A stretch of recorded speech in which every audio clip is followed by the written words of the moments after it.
नहमदुहु व नसल्ली अला रसूलिहिल करीम अम्मा बाद औज़ु बिल्लाहि मिनश शैतानिर रजीम बिस्मिल्लाहिर रहमानिर रहीम रब्बि इश्रह ली सदरी व यस्सिर ली अमरी वहलुल उक़दतम मिन लिसानी यफ़क़हू क़ौली।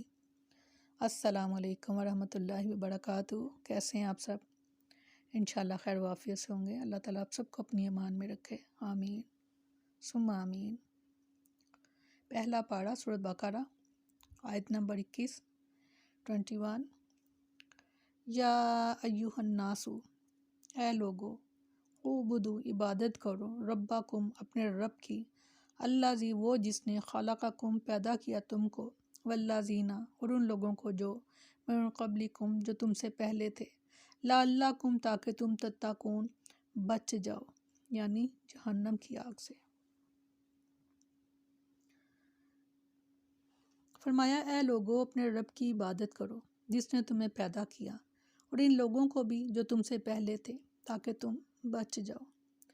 इस आयत में अल्लाह ताला ने तमाम बनी नौ इंसान को ख़िताब करके फरमाया ए इंसानों, देखो धोखे में ना आओ और अपनी तख्लीक के मकसद को फरामोश ना करो, कुब्र गुरूर से काम ना लो और इस अल्लाह की बंदगी के लिए झुक जाओ जिसने तुम्हें पैदा किया और तुमसे पहले लोगों को पैदा किया।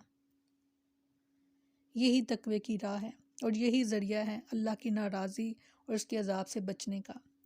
इरशाद फरमाया सूरत निसा में, और अल्लाह की इबादत करो और इसके साथ किसी शख्स को शरीक ना बनाओ। सूरत कहफ में फरमाया, और तुम्हारा माबूद सिर्फ़ एक ही माबूद है, बस जो शख्स अपने रब की मुलाकात की उम्मीद रखता हो तो लाजिम है कि वो नेक अमल करे और अपने रब की इबादत में किसी को शरीक ना बनाए। सूरत ज़ारियात में फरमाया, और मैंने जिन्नों और इंसानों को पैदा नहीं किया मगर इसलिए कि वो मेरी इबादत करें। इस बात को हमेशा याद रखिएगा कि अल्लाह ताला ने हमें क्यों तख्लीक किया, इसलिए कि हम अल्लाह की इबादत करें। और ये ज़रूरी काम जो हम करने आए थे, इसके अलावा हम सब कुछ कर रहे हैं। कुछ खुश नसीब हैं ऐसे कि जो अल्लाह की वाकई इबादत कर रहे हैं। इसका ये मतलब इबादत का कतई यही नहीं होता कि आप राह बन जाएं और दुनियादारी से आप एक कट के तो एक साइड पे हो जाएं। नहीं, अपनी दुनिया को दीन के मुताबिक लेकर चलना ही इबादत कहलाता है। यानी अपने दुनियावी काम को दीन के मुताबिक करना, यही इबादत अल्लाह ताला की। सैयदना अबू हुरैरा रज़ियल्लाहु अन्हु बयान करते हैं कि जिब्रील अलैहिस्सलाम ने रसूलुल्लाह सल्लल्लाहु अलैहि वसल्लम से सवाल किया कि एहसान क्या है। रसूलुल्लाह सल्लल्लाहु अलैहि वसल्लम ने फरमाया, तुम अल्लाह की इबादत इस तरह करो गोया तुम अल्लाह को देख रहे हो। अगर तुम इसे देखने की कैफियत पैदा ना कर सको तो ये तसव्वुर पैदा कर लो कि वो तुम्हें देख रहा है। सुभान अल्लाह, बहुत ही प्यारी बात है, ये बहुत ही प्यारी है। ये जब भी सुनी और पढ़ी जाती है तो दिल में अल्लाह ताला की मोहब्बत ऐसे ढेरों ढेर बढ़ने लग जाती है कि अल्लाह हमें देख रहा है, हम अल्लाह की निगाह में हैं, अल्लाह ताला हमें देखता रहता है। बेशक अल्लाह हर जगह हर वक्त देख रहा है और उसका इल्म जो है वो अहाता किए हुए इस चीज़ का, हम कब क्या कह रहे थे और अब हम कब क्या कर रहे थे। अल्लाह ताला फरमाते हैं कि जो ख्याल तुम्हारे दिलों में होकर गुजर गए थे वो तुमने मुंह से अदा नहीं किए थे, ज़बान से उनको कहा नहीं था, मगर अल्लाह ताला फरमाते हैं कि मैं उनको भी जानता हूँ। और तुमने चोरी आंख जहाँ देखा था मैं उसको भी जानता हूँ। आंखों की ख़यानत को भी अल्लाह जानते हैं। तो ख़ुद को भी और अपने बच्चों को भी ये बताएं कि अल्लाह हमें हर जगह देख रहा है, हर जगह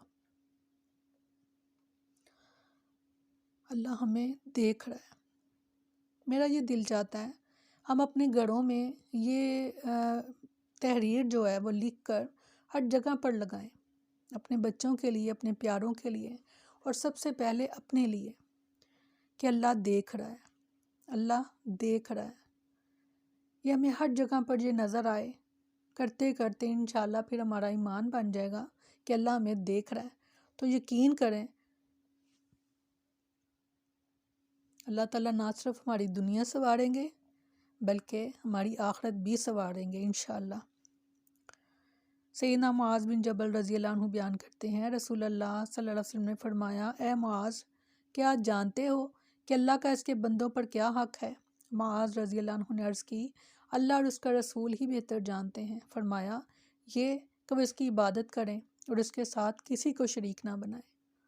یہ ہے اللہ تعالیٰ کا حق اپنے بندوں پر کہ وہ عبادت کرے اللہ کی اور اس میں کسی کو شریک نہ بنائے۔ چیک کیجئے گا اپنی عبادتوں کو، دیکھیے گا۔ اللہ تعالیٰ ہم سب کی مدد فرمائے، آمین ثم آمین۔ سبحانک اللہم و بحمدک نشہد ان لا الہ الا انت نستغفرک و نتوب الیک۔ سبحان ربک رب العزت عما یصفون وسلام علی المرسلین والحمد للہ رب العالمین۔ السلام علیکم ورحمۃ اللہ وبرکاتہ۔